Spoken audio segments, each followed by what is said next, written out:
At the restaurant, my daughter-in-law threw my plate on the floor. "Witch! You should have never come." Everyone stared, and my son didn't defend me. On Monday, she received a letter from the lawyer. "I'm glad to have you here.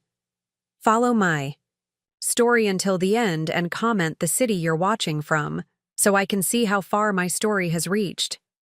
I can still hear the sound of my plate shattering against the floor. China breaking into pieces, just like my heart. The entire restaurant went silent, all eyes turning to our table. Harlow stood over me, her face twisted with disgust, while Carlton, my only son, just sat there, eyes fixed on his napkin. "Mom, maybe you should go," he finally mumbled, still not looking at me. 60 years old, and I'd never felt so small. I had been so excited about this dinner. It was my birthday, and Carlton had actually called to invite me. After months of unanswered calls and brief, hurried conversations, I thought things were finally changing. I spent hours getting ready, putting on my best dress, the pearl necklace Robert had given me before he passed away 5 years ago. I arrived at Bellini's, a fancy Italian restaurant I couldn't really afford, clutching a small photo album I'd put together. Pictures of Carlton growing up. I thought we might look through it together over dessert. Silly me, the tension was palpable from the moment I sat down. Harlow barely acknowledged my presence, typing furiously on her phone. Carlton seemed nervous, constantly checking his watch. Still, I tried. God knows I tried. "How are the children?" I asked, desperate to hear about my grandchildren. I hadn't seen them in almost 8 months. "They're fine," Harlow snapped, not bothering to look up from her phone. I persisted, smiling through the pain. "I brought a little gift for Emma's birthday next week. I hope she'll like it." That's when Harlow finally looked at me, her eyes cold as ice. "We already told you, Bessie. Emma has too many toys. She doesn't need your cheap trinkets." Carlton shifted uncomfortably. "Harlow, please." "No, Carlton. I'm tired of her trying to buy our children's affection when she was such a terrible mother to you." I felt like I'd been slapped. I don't understand," I whispered. "You never do you?" Harlow continued, her voice getting louder. "Always. Playing the victim. Poor Bessie, all alone in that big house. Maybe if you hadn't been so controlling, Carlton wouldn't have needed therapy." Therapy? This was the first I'd heard of it. I looked at my son, confused and hurt. "Carlton?" He wouldn't meet my eyes. "It's nothing, Mom." "It's not nothing," Harlow insisted. "Tell her how she ruined your childhood. Tell her how she never let you be your own person." The waiter arrived with our food, awkwardly placing plates in front of us as Harlow continued her tirade. I sat frozen, unable to process what was happening. When the waiter left, I tried to reach for Carlton's hand. "Honey, I don't know what—" That's when Harlow snapped. She stood up, grabbed my plate of pasta and threw it to the floor. "You witch! You should never have come!" The crash silenced the entire restaurant. I felt the eyes of strangers burning into me as sauce splattered across my dress and shoes. "Carlton!" I pleaded, my voice breaking. "Carlton, please!" But my son, the little boy I'd raised alone after Robert died of cancer when Carlton was just 12, the boy I'd worked 3 jobs to put through college, just sat there, silent, ashamed, not of Harlow, but of me. I grabbed my purse, hands trembling, so badly I could barely stand. "I'm sorry to have ruined your evening," I managed to say, dignity the only thing I had left. Then I walked out, head held high despite the tears streaming down my face. In the parking lot, I sat in my car and sobbed. Through the restaurant window, I could see them continuing their meal as if nothing had happened, as if I had never been there at all. I drove home to the house Robert and I had bought 40 years ago, the house where Carlton took his first steps, where he had his first kiss on the porch, where he'd told me he was going to marry Harlow. The house that suddenly felt too big, too empty, too full of ghosts. I didn't sleep that night. Instead, I sat in Robert's old armchair, surrounded by photo albums and memories, trying to understand where I'd gone wrong. Had I been controlling? Had I ruined Carlton's childhood? The questions haunted me until dawn. By morning, something had shifted inside me. The tears had dried, leaving behind a clarity I hadn't felt in years. I picked up the phone and called a number I hadn't used in a long time. James? It's Bessie Hartman. I need your help. On Monday, Harlow received a letter from my lawyer. Her account had been frozen. What my son and his wife didn't know, what I had kept secret for years out of respect for their independence, was about to change everything. 3 days after the restaurant incident, I sat across from James Wilson in his office. The leather chair felt cool against my back as I watched him review the documents I'd brought. "You're sure about this, Bessie?" James asked, peering at me over his reading glasses. We'd known each other for 40 years, since he was a fresh-faced lawyer and I was a young wife helping my husband build our business. "I've never been more certain of anything," I replied, my voice steadier than it had been in years. James nodded, understanding in his eyes. "It's going to cause quite a stir. You know, I'm counting on it." What Carlton and Harlow didn't know, what I had kept hidden out of some misguided desire to not appear boastful, was that I wasn't just Carlton's aging mother living on a modest pension. That story was a facade I'd maintained for years. The truth was far different. While Robert had been the face of Hartman Construction, I had been its backbone. After his death, instead of selling the company as everyone expected, I took over. Quietly, behind the scenes, I grew the business into one of the most successful construction firms in the state. I lived simply not out of necessity but by choice. The big house I kept mostly because of the memories it held, not because I needed to impress anyone, but the most significant secret? The beautiful colonial home where Carlton and Harlow lived with my grandchildren, the home they believed Carlton had purchased with his successful career as an investment banker, was actually mine. I had bought it 7 years ago when Carlton mentioned wanting to move to that neighborhood, but couldn't quite afford it yet. "Let me help," I'd offered. "No, Mom," he'd said firmly, "we don't need your money." So I'd purchased the house through my company and arranged for them to buy it through a private sale at half its market value. Carlton believed he'd gotten a fantastic deal from a motivated seller. In reality, I still held the deed, and their mortgage payments went into a trust I'd established for my grandchildren's education. It was all perfectly legal, if somewhat deceptive. I had told myself it was what any mother would do, help without wounding pride. Now I wondered if I'd just been enabling the distance between us, allowing them to believe they didn't need me when in fact, they'd been relying on me all along. Thud. "Letter should arrive today," James said, interrupting my thoughts. "Are you prepared for the fallout?"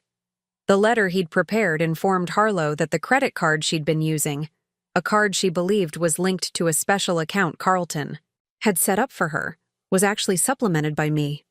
Every month when she maxed it out on designer clothes and spa treatments, it was my money covering the difference. Carlton didn't know. He assumed his salary covered their lavish lifestyle. It didn't. "I'm prepared," I said, though my heart ached, at what was to come. It's time for some honesty in this family. I left James's office and drove to the small cafe where I often went to think. As I sipped my tea, my phone rang. Carlton's name flashed on the screen. I answered, keeping my voice neutral. "Hello, Carlton." "Mom, what the hell is going on?" His voice was tight with anger.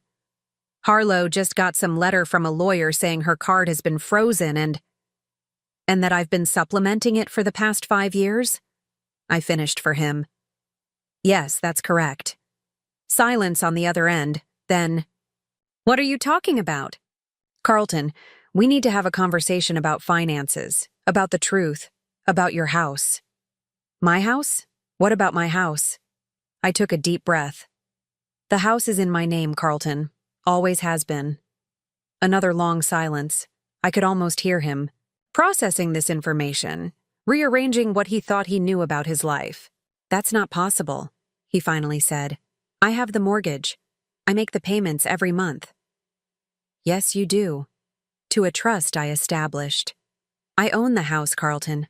I've been helping you financially for years, but after what happened at the restaurant, I've decided it's time for some honesty between us. This is crazy, he sputtered.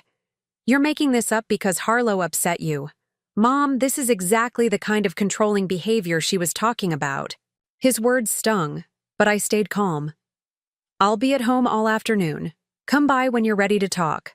Bring Harlow if you want. I'll have all the documentation ready. I hung up before he could respond. My hands were shaking, but not from fear, from resolution. For too long, I'd allowed myself to be pushed to the margins of my son's life, watching from a distance as Harlow poisoned him against me. I'd tried to buy their love, or at least their tolerance, with silent financial support and never asking for acknowledgement. No more. 2 hours later, my doorbell rang. I opened it to find Carlton standing there alone, his face a storm of confusion and anger. Prove it, he demanded, pushing past me into the house. I led him to the dining room where I'd laid out all the documents. The deed to their house, bank statements showing my monthly supplements to Harlow's spending, tax records proving I still owned Hartman Construction. I don't understand, Carlton whispered as he flipped through the papers. Why would you hide this from me? From us? I sat down across from him, suddenly feeling every one of my 60 years. Because you made it clear you didn't want my help, I said softly. But you needed it, and I just wanted to be part of your life, even if you didn't know it. Carlton looked up at me, and for a moment, I saw the little boy who used to run to me with skinned knees and broken toys, trusting me to fix everything. Does Harlow know? He asked. No. The letter was the first she's heard of it.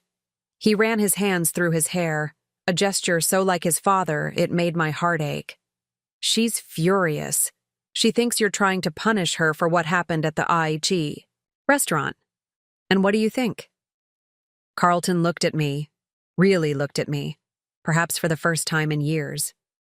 I think I don't know my own mother at all. The next morning, a car door slammed outside my house with enough force to rattle the windows. I was in the kitchen, calmly preparing tea, though I knew exactly who had arrived. Mom, Carlton's voice bellowed as he burst through the front door without knocking. We need to talk, now. I took my time adding honey to my tea, steeling myself for what was coming. When I finally entered the living room, Carlton wasn't alone. Harlow stood beside him, her face flushed with anger, designer purse clutched like a weapon. Good morning, I said evenly. Would either of you like some tea? Cut the act, Harlow snapped. What kind of sick game are you playing? I settled into Robert's old armchair, regarding them both with a calmness I didn't entirely feel. No game. Harlow, just truth. Carlton paced the room, agitated.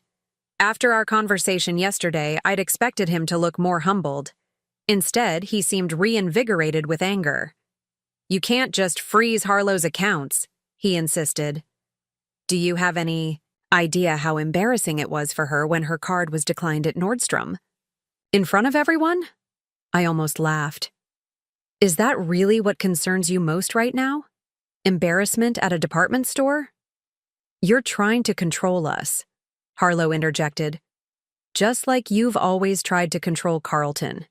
He told me all, about his childhood, how you suffocated him after his father died. I set my teacup down, the gentle clink against the saucer a stark contrast to the tension in the room. Is that what you believe, Carlton? That I suffocated you? He stopped pacing, his hands curling into fists. You never let me make my own decisions. Every time I wanted to do something, play football, go away for summer camp, even my choice of college, you had to weigh in. I weighed in because I was your mother, I said quietly. A single mother trying to raise a son and run a business after her husband died. I wasn't perfect, Carlton. Far from it. But everything I did was out of love for you. Love? Harlow scoffed. If you loved him, you wouldn't manipulate him like this. I fixed my gaze on her. Like what, exactly? By helping you maintain a lifestyle you can't afford? By giving you a house you couldn't otherwise live in? We don't need your money, Carlton insisted. I make more than enough. No, you don't, I interrupted, surprising even myself with my directness. Carlton, your salary is substantial, but not enough for the way you and Harlow live. The house alone would consume nearly 70% of your take-home pay if you were actually paying market rate for it. I reached for a folder on the side table and handed it to him. These are your financial records for the past 5 years. The withdrawals, the credit card bills, the investments that somehow never seem to mature. He reluctantly took the folder, his hands shaking slightly as he opened it. This is an invasion of privacy, Harlow sputtered, but I could see the fear behind her indignation. Perhaps, I acknowledged, but sometimes the truth needs to be invasive to be heard. Carlton flipped through the pages, his expression shifting from anger to confusion. This can't be right. We don't spend this much on. What is luxury boutique? Services? Harlow quickly moved to close the folder. It's nothing. Your mother is obviously making things up to come between us. Am I? I asked softly. Carlton, I've known for years that Harlow has been manipulating you. I stayed silent because I didn't want to lose you completely. Every time I tried to get close, she found a way to push me further away. Made up stories about things I supposedly said or did. That's not true! Harlow's voice rose to a near shriek. Remember when you thought I refused to attend Emma's christening? I was never invited. Or when you believed I criticized your parenting at Thanksgiving? I wasn't even there. Carlton looked between us, doubt clouding his features. Mom, Harlow wouldn't. She would and she did, I continued firmly. And I let it happen, because I was afraid that if I confronted her, I'd lose any chance of seeing you or my grandchildren. So instead, I helped silently. I bought your house. I supplemented your income. I kept your lifestyle afloat while Harlow systematically cut me out of your lives. Harlow grabbed Carlton's arm. She's lying. She's always been jealous of me, of us. She can't stand that you chose me over her. I couldn't hold back a sad laugh. Oh, Harlow, it was never a competition.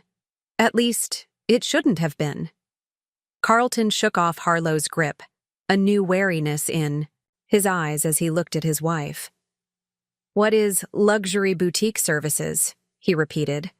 Harlow's cheeks flushed darker. Just some spa treatments. You know I need to look my best. I stayed silent, letting the moment unfold. Carlton turned to a specific page in the folder, his finger tracing down a column of figures. $15,000 in spa treatments? In 1 month? His voice was incredulous. There's a very exclusive retreat in Arizona, I supplied quietly. They're known for their discretion and their plastic surgery. The color drained from Harlow's face. You spied on me? No.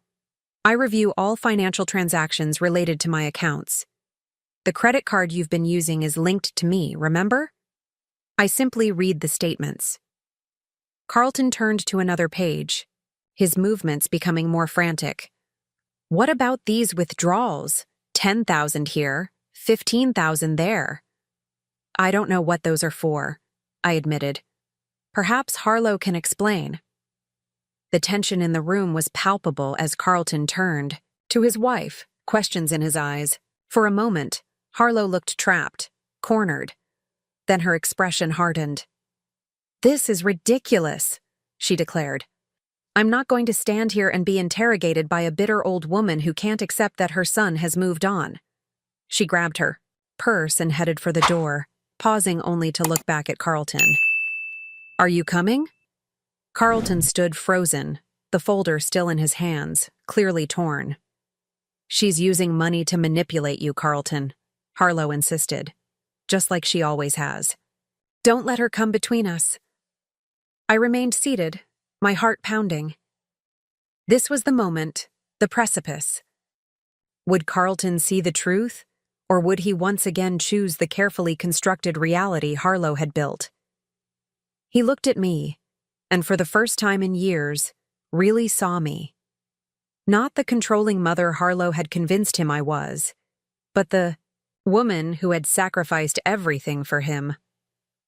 Mom, he began, his voice uncertain. It's your choice, Carlton, I said softly. It always has been. Harlow's face contorted with fury. If you stay here with her, don't bother coming home. The ultimatum hung in the air like a thundercloud. Carlton looked at the folder in his hands, then at his wife, then back at me. I need time to think, he finally said, his voice barely above. A whisper. Harlow's laugh was bitter. Unbelievable! She's done it again! She stormed out, the door slamming behind her with enough force to shake the house. Carlton and I were left alone, the weight of decades of misunderstandings and manipulations heavy between us. I never wanted it to come to this, I said quietly. Then, why did you? He asked, sinking onto the couch, suddenly looking exhausted. Because sometimes, I replied, love means fighting for the truth, even when it hurts. Carlton didn't stay long after Harlow left. He needed space, he said, time to process everything. I understood. The foundations of his life had just been shaken. He needed to find his footing again. I spent the next few days in a strange limbo, waiting for the other shoe to drop. Would Carlton come back? Would Harlow find a way to spin this, to regain control? I busied myself with work, grateful for the distraction of spreadsheets and client calls. On Thursday afternoon, my doorbell rang. I opened it to find Martha Pierce, my oldest friend. We'd known each other since high school, long before Robert, before Carlton, before life had carved its complicated paths through our hearts. I brought wine, she announced, holding up a bottle of Merlot. You look like you need it. I couldn't help but smile. Martha had never been one for subtlety. That obvious, huh? She followed me into the kitchen, watching as I fetched glasses. Bessie, you've been sending all your calls to voicemail for 3 days. Your yard hasn't been fussed over in a week, and she peered at me closely. You're wearing the same cardigan you had on when I stopped by on Monday. I glanced down at myself. She was right. So, she continued, pouring generous glasses for both of us, are you going to tell me what's going on, or do I have to drag it out of you? I sighed, taking a sip of wine before launching into the whole sordid tale, the restaurant. The revelation about the house and finances, the confrontation with Carlton and Harlow. Martha listened without interruption, her expression growing increasingly troubled. Oh, Bessie, she said when I finished. I knew things were strained with Carlton, but I had no idea it had gotten this bad. Neither did I, really, I admitted. I've been so busy trying to stay in their lives that I didn't see how toxic it had become. Martha took a thoughtful sip of her wine. There's something you should know, she said finally. Something I probably should have told you years ago. Stomach tightened. What is it? She set her glass down, choosing her words carefully. About 3 years ago, I saw Harlow at the Lakeside Hotel. She was with a man, not Carlton. I stared at her, uncomprehending at first. You mean? They were very intimate, Martha confirmed. I didn't say anything because I wasn't absolutely certain, and I didn't want to cause problems if there was an innocent explanation. 3 years ago, I repeated slowly. That's when they were having problems. Carlton told me they were seeing a marriage counselor. Martha grimaced. Unless the counselor was a tall man with a goatee who liked to kiss her in hotel lobbies, I don't think that's what was happening. I felt sick, not just at the revelation of Harlow's infidelity, but at the realization that I'd been financing it. Those mysterious withdrawals, the spa retreats. Had I been paying for her to cheat on my son? There's more, Martha said reluctantly. Last year at Maggie Wilson's retirement party, Harlow had too much to drink. She was bragging to some women about how she had this perfect setup, a husband who didn't question her spending, and a mother-in-law who unwittingly bankrolled her lifestyle. She knew? I whispered, horrified. All this time she knew I was supplementing their income? Martha nodded.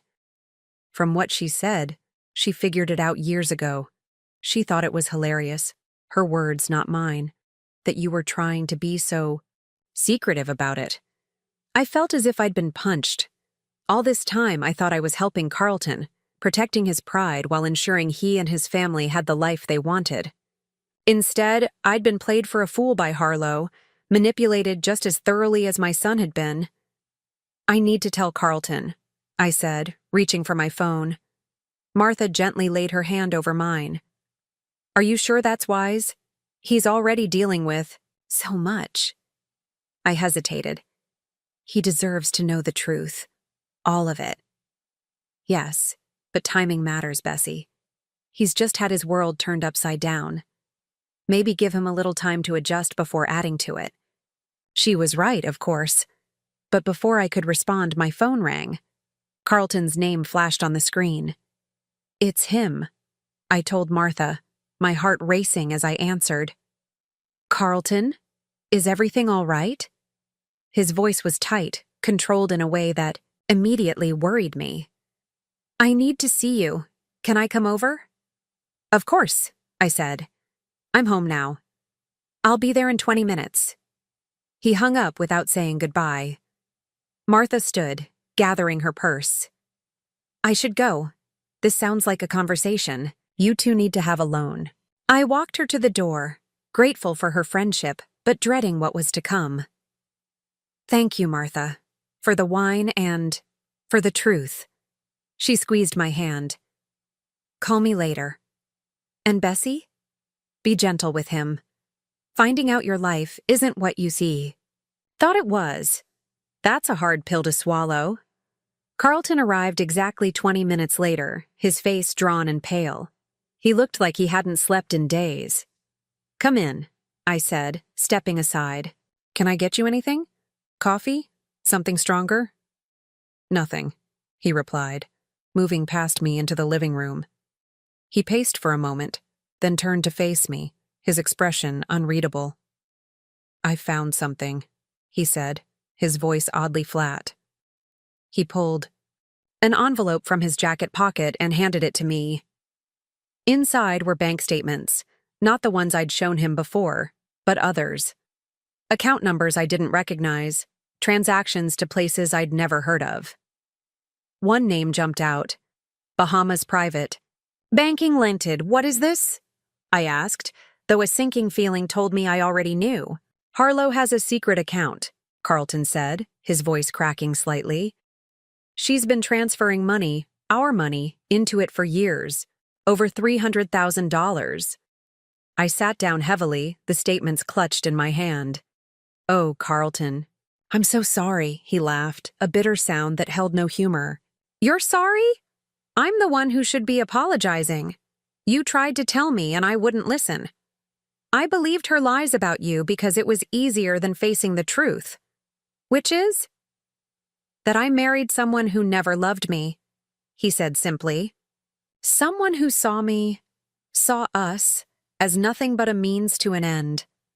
I wanted to comfort him, to tell him that surely it wasn't that bad. But I couldn't bring myself to lie. Not now, when truth was finally breaking through. There's more, he continued, sitting down across from me. I hired a private investigator. My eyes widened. Carlton, that's necessary, he finished firmly. I needed to know how deep this went. And Mom, his voice broke. It's worse than I thought. The investigator had uncovered not just the affair Martha had witnessed, but multiple relationships over the years. Harlow had been systematically stealing from us, building her nest egg while planning her escape. She was going to leave, Carlton said, his voice hollow. The investigator found emails. She and this man she's been seeing, they were planning to take the kids and move to the Bahamas once she'd squirreled away enough money. I reached for his hand, and to my surprise, he let me take it. "The children," I said softly. "How are they?" Confused. Harlow told them I'm on a business trip. His eyes filled with tears. I haven't figured out how to tell them that their mother has been lying to all of us. We sat in silence for a moment, the weight of everything pressing down on us. Finally, Carlton spoke again, his voice stronger. "I've been such a fool, Mom, and not just about Harlow." He squeezed my hand. "I let her convince me that you were the enemy, that you were controlling and manipulative, when all along it was her." "We were both deceived," I said gently. He shook his head. "No, I should have seen it. The way she isolated me from you, from my friends, the way she always had an explanation for everything, the missing money, the late nights, the constant criticism of you. I wanted so badly to believe we had this perfect life that I ignored all the signs it was falling apart. I wanted to tell him it wasn't his fault, but I knew he needed to work through this himself. Instead, I asked, "What will you do now?" Carlton straightened, a resolve settling over his features that reminded me so much of Robert it made my heart ache. "I've frozen all our accounts. I've contacted a lawyer, not just about a divorce, but about pressing charges for the theft. And, Mom," he hesitated, "I need to ask you a huge favor." "Anything," I said, and meant it. "Can the kids and I stay here for a while? Just until I figure things out?" For the first time in years, I felt hope flutter in my chest. "Of course you can. This is your home too. It always has been." Later that night, after Carlton left to pack some things for himself and the children, I stood in my kitchen, looking out at the backyard where he used to play. So much had changed. So much pain had been inflicted. But maybe, just maybe, from these broken pieces, we could build something new. Something honest. My phone buzzed with a text from Martha. "Everything." "Okay," I thought for a moment before replying, "No, but I think someday it might be."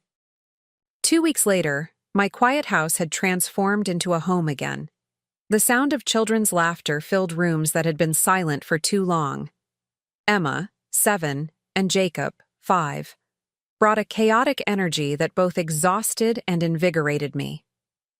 "Grandma, watch this," Jacob called, executing a wobbly somersault in the living room. "Very impressive," I applauded, though my heart skipped a beat as he narrowly missed the coffee table. "Maybe we should practice outside next time." Carlton appeared in the doorway, looking more rested than he had in days. "Jacob, what did we say about acrobatics in the house?" My grandson sighed dramatically. "That we save them for the backyard." "Exactly. Why don't you and Emma go see if the sprinkler is still on? It's hot enough. The children didn't need to be told twice, racing outside with whoops of excitement. Carlton collapsed onto the couch beside me. "I don't know how you did it, raising me alone all those years." I smiled, patting his hand. "One day at a time. Sometimes 1 minute at a time." He nodded, staring out the window where his children were now running through the sprinkler, their delighted screams carrying through the open windows. "The divorce papers are filed," he said quietly. "Harlow's lawyer reached out yesterday." "What does she want?" "Everything," he said with a mirthless laugh. "The house, custody of the kids, alimony. She's claiming I turned you against her and that you're using your financial position to punish her." I shook my head, unsurprised. "And what did your lawyer say?" "That she doesn't have a leg to stand on." The financial records clearly show she was stealing from us. Plus, he hesitated, then continued. The private investigator found more evidence of affairs. Multiple affairs, Mom, going back years. I squeezed his hand, saying nothing. Some wounds were still too fresh for platitudes. I just keep thinking about all the signs I missed, he continued. All the times I defended her to you, convinced she was right and you were trying to control our lives. I was so blind. We see what we want to see sometimes, I replied gently. Especially when it comes to people we love. He looked at me, really looked at me. Perhaps for the first time in years. I'm sorry, Mom, for everything. For believing her lies about you, for shutting you out, for the way she treated you at the restaurant. You don't need to apologize. Yes, I do, he insisted. I was wrong. And I've spent too many years letting Harlow come between us. I felt tears sting my eyes. Well, we're here now. That's what matters. Outside, Emma let out a particularly loud shriek as Jacob aimed the sprinkler directly at her. Carlton smiled, a genuine smile that reached his eyes. They've missed you, he said. Even though Harlow limited their time with you, they've always talked about Grandma Bessie and her cookies and her stories. My heart swelled. They're remarkable children. They are, he agreed, and they deserve better than what they've had. A mother who was more interested in her social standing than their happiness. A father who was too wrapped up in maintaining appearances to see what was happening right in front of him. You're being too hard on yourself, I said firmly. You're a good father, Carlton. Look at how you've handled all this, protecting them, keeping their routine as normal as possible despite everything falling apart. He shrugged, uncomfortable with the praise. I'm trying. It's just a lot. One day at a time, I reminded him. The next morning, while Carlton took the children to their summer day camp, I made a decision. It was time to stop hiding, time to reclaim my own life. I started with a call to James. I want to go public with my role at Hartman Construction, I told him. No more hiding behind Robert's legacy or male executives. It's time people knew who's really been running things all these years. James didn't sound surprised. About time, if you ask me. The board will support you. They know you're the reason the company has thrived. Next, I called Martha. I'm having a dinner party on Saturday, I announced. Nothing fancy, just a few friends. It's been too long since I entertained. Bessie Hartman, social butterfly, Martha teased. What brought this on? Life's too short to spend it alone, waiting for permission to live, I replied. Will you come? Wild horses couldn't keep me away. By Saturday, my dining room table was set for 8. Martha and her husband, my old friend David, who'd recently been widowed, James and his wife, Carlton, and me. The children were having a supervised play date with friends, giving Carlton a much-needed evening among adults. It felt strange at first, hosting again after so many years of quiet solitude. But as wine was poured and conversation flowed, I felt something inside me unfurling, like a flower too long kept in the dark. To new beginnings, James toasted, raising his glass. And old friends, I added, looking around at the faces of people who had known me, the real me, all along. Later, as we moved to the living room for coffee, David sat beside me on the sofa. It's good to see you like this, Bessie, he said, his voice warm. Reminds me of the dinner parties you and Robert used to throw. You always had a gift for bringing people together. I smiled, touched by the memory. It's been too long. Life gets in the way sometimes, he agreed. After Margaret died, I couldn't bear the thought of socializing. But eventually, I realized she wouldn't have wanted me to stop living. That's exactly it, I said softly. I've been existing, not living. Trying so hard to stay connected to Carlton that I lost touch with everything else that makes life worthwhile. David nodded. understanding in his eyes. Well, if you're looking to make up for lost time, there's a symphony performance next weekend. I happen to have an extra ticket. I felt a flutter of something I hadn't experienced in years. Anticipation, possibility. I'd like that. Across the room, I caught Carlton, watching us, a small smile playing at his lips. When our eyes met, he gave me a subtle nod of approval. Later that night, after everyone had gone and the house was quiet again, Carlton found me in the kitchen, washing the last of the dishes. "I can't remember the last time I saw you laugh like that," he said, picking up a towel to dry. "It's been a while," I admitted. "I'm glad, Mom. You deserve to be happy." He paused, then added, "David seems nice." I felt my cheeks warm. "He's just an old friend." Carlton hummed skeptically. "An old friend who couldn't take his eyes off you all evening." I swatted him with a dish towel. "Stop it. We're both too old for that sort of thing." "You're never too old for connection," he said, suddenly serious. "That's one thing this whole mess with Harlow has taught me. Life's too short to spend it with people who don't value you." I nodded, understanding completely. "When did you get so wise?" "I had a good teacher," he replied, bumping my shoulder affectionately. Even if I was too stubborn to listen for a while. As I climbed into bed that night, I felt different, lighter somehow, as if I'd set down a heavy burden I'd been carrying for years.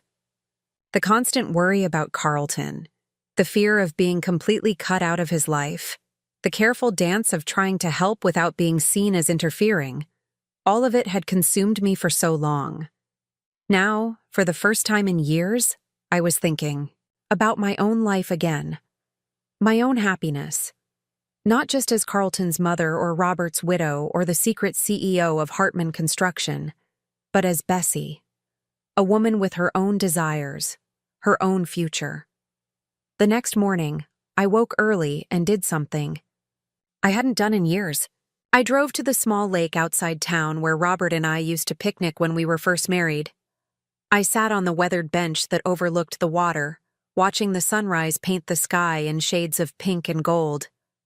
"I think I'm finally ready to move forward," I whispered, feeling Robert's presence in the gentle breeze that rustled the leaves. "To build something new." As if in answer, my phone chimed with a text from Carlton. "Kids want to know if Grandma's making pancakes this morning." I smiled, typing back, "On my way home now. Tell them to get the blueberries ready." Home. It was home again, filled with laughter and love and possibilities I hadn't dared to imagine just a few weeks ago, and I was ready for all of it. 6 months can change everything. As autumn gave way to winter, the transformation in our lives continued, each day bringing new challenges and unexpected joys. The divorce proceedings dragged on, with Harlow fighting every step of the way. Her initial demands had given way to increasingly desperate tactics as her position weakened.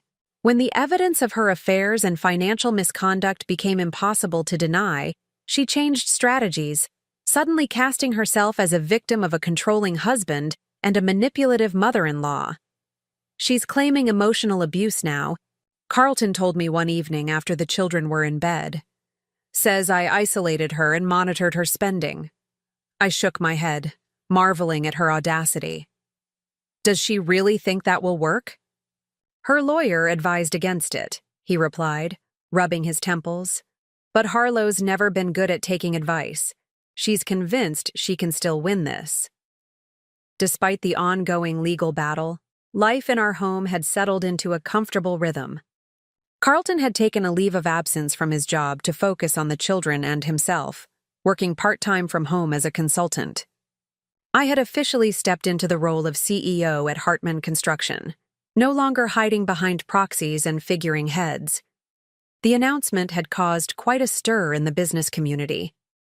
"Widow revealed as secret CEO, how Bessie Hartman built an empire while staying in the shadows," read one particularly dramatic headline. "You're famous, Grandma," Emma had declared, proudly showing me a newspaper article one of her friends had brought to school. My teacher says you're an inspiration. The house I had once thought too big, too empty, was now filled with life. Jacob's toys cluttered the living room. Emma's artwork adorned the refrigerator. Carlton's laptop and papers spread across the dining table each evening. And I found myself at the center of it all, no longer relegated to the edges of my son's life, but an integral part of it. On a crisp December morning, as snow dusted the ground outside, I stood in my kitchen preparing breakfast when Carlton entered, a strange expression on his face. "Everything okay?" I asked, flipping a pancake. He held up an envelope. "It just came by courier. It's from Harlow's lawyer." I set down the spatula, my heart rate quickening. "What does it say?" "I haven't opened it yet." He took a deep breath, then tore open the envelope and scanned the contents. Slowly, a look of disbelief spread across his face. "She's dropping the custody fight," he said, his voice barely above a whisper. "She's agreed to supervised visitation only, twice a month." I stared at him, stunned. Why would she give up now, after fighting so hard? Because of this. He handed me another paper from the envelope, a grainy photograph of Harlow with a man I didn't recognize, boarding a plane. "She's been living with him in Miami for the past month, according to the investigator. She missed her last 3 scheduled court appearances because she wasn't even in the state." I sat down heavily, processing this information. "She's abandoned her own children?" Carlton nodded, a complex mix of emotions crossing his face. Relief, anger, sadness. "The lawyer says she's willing to sign over all parental rights in exchange for a lump sum payment and an agreement that I won't press criminal charges for the financial theft. Are you going to agree?" He ran a hand through his hair, conflicted. Part of me wants to see her face consequences for what she did, but another part just wants this over with, for the kids' sake. I reached across the table to squeeze his hand. "Whatever you decide, I'll support you." In the end, Carlton chose peace over retribution. The settlement was finalized 2 weeks later. Full custody to Carlton, a reasonable payment to Harlow that was far less than she'd initially demanded, and the sale of the house they had shared. "What will you do with the money from the house?" I asked as we signed the final paperwork at James's office. "Put it in a trust for the kids," Carlton replied without hesitation. "It's their future, not mine." James smiled approvingly. "I can help set that up. And Bessie, now that this is settled, we should discuss your estate planning as well." I nodded, a decision I'd been contemplating for months finally crystallizing. "Yes, there are changes I want to make." That evening, while the children played, in the backyard, Carlton and I sat on the porch watching them, mugs of hot chocolate warming our hands against the winter chill. "I've been thinking," he said, breaking a comfortable silence. "We should move out, find our own place." I felt a pang of disappointment, though I tried not to show it. "Oh, well, of course, if that's what you want. This arrangement was always meant to be temporary." "No, Mom, you misunderstood," he clarified quickly. "I meant we should all move. Together. This house, it's full of memories, but maybe it's time for a fresh start. Somewhere new for all of us." I looked at him in surprise. "You want us to continue living together?" He nodded, suddenly looking uncertain. "Unless you'd rather have your space back? I know we've invaded your quiet life pretty thoroughly." "Invaded?" I laughed, the word so at odds with how I felt. "Carlton, having you and the children here has been the greatest joy of my life. I was just afraid you might want more independence." "We've had enough separation in this family," he said firmly. "Emma and Jacob adore you.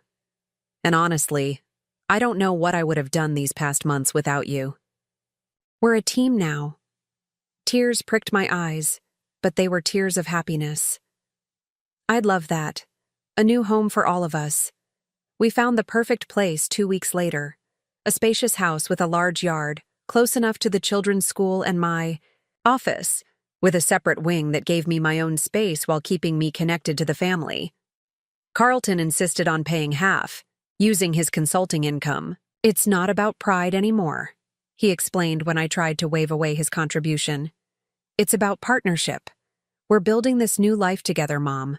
Equal partners." The day we signed the papers for the new house, I finalized another important document with James, my new will. Unlike the division Harlow had expected, where my assets would go to her and Carlton with nothing for me, this will reflected our new reality. My estate would be divided equally between Carlton and my grandchildren, with provisions for their education and future. Moving day arrived in early spring. As I stood in the empty living room of the house Robert and I had shared for 40 years, memories washed over me. Carlton taking his first steps across this very floor, Robert's laugh echoing from the kitchen, years of Christmas mornings and birthday celebrations, quiet evenings alone after they were both gone from my life. "Ready, Mom?" Carlton asked from the doorway, Emma and Jacob peering around him curiously. I took a deep breath and nodded. "Ready." Our new home welcomed us with bright open spaces and possibilities. We spent that first weekend unpacking and arranging, making the house our own. David came by with a housewarming gift, a beautiful wind chime for the back porch, and stayed for dinner, his easy conversation and warm laughter fitting seamlessly into our family circle. That night, after the children were asleep and Carlton had retired to his room, I sat alone on the new back porch, listening to the gentle sound of David's wind chime in the spring breeze. The stars above seemed especially bright, as if celebrating with us. My phone buzzed with a text. "Martha, how's the new place?" I smiled, typing back, "It feels like home already." Her response came quickly. "Of course it does. Home isn't a place. It's the people you share it with." She was right, of course. For years, I had clung to the past, to the physical reminders of what my family had been. I had tried to buy my way into Carlton's life, silently supporting him financially while accepting emotional scraps in return. But real connection couldn't be purchased. Real family couldn't be maintained through secret bank transfers and silent sacrifices. It required honesty, vulnerability, and the courage to speak difficult truths. The path to where we were now had been painful. There had been moments of heartbreak so acute I thought I might not recover. But through it all, something stronger had emerged, a relationship with my son based on mutual respect and genuine understanding, not obligation or manipulation. And beyond that, I had reclaimed myself. No longer just someone's mother or widow, but a woman with her own identity, her own strength, her own future stretching out before her. The house Harlow had coveted so desperately was sold. The control she had wielded over our family was broken. The secrets that had kept us isolated from each other were exposed to light and air, allowing healing to finally begin. I looked up at the stars once more, feeling a profound sense of peace settle over me. The fortune I had hidden for so long was now being used openly to build something far more valuable than any material possession, a family bound by love and truth, not secrets and obligation. In the end, what Harlow had failed to understand was that the true wealth was never in the house or the bank accounts. It was in the connections we built, the trust we earned, the love we shared. And that was something no one could ever take away from us again. Now I'm curious about you who listened to my story. What would you do if you were in my place? Have you ever been through something similar? Comment below. And meanwhile, I'm leaving on the final screen 2 other stories that are channel favorites, and they will definitely surprise you. Thank you for watching until here.